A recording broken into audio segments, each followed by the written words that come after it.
Good morning, welcome to San Diego, and welcome to Zebs Auto World. So today I'm heading off to Elite Finish, which is a car event happening about 20 minutes from where I live, or where I'm staying. It's going to be a very eventful day, some crazy fast cars, and just a good little car event for us car guys. So hope you enjoy the content. I'm going to shoot off, and I'll catch you later.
show as well.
Instagram or anything like that?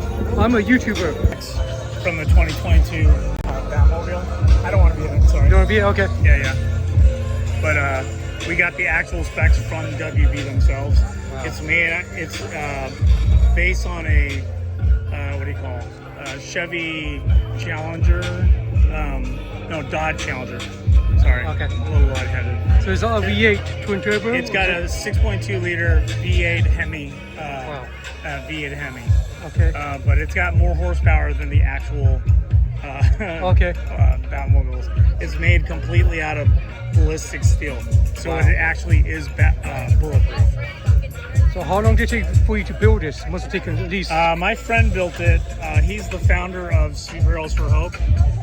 Okay. And he's built bat tumblers, time machines, like you name it. We visit sick kids, who are battling childhood disease, just to bring smiles to their faces. So we're over a decade old. Wow. But tag us if you could, Debbie. Yeah, I'll tag you guys, definitely, yeah. Well, do you have any events coming up? This is 18 to 100.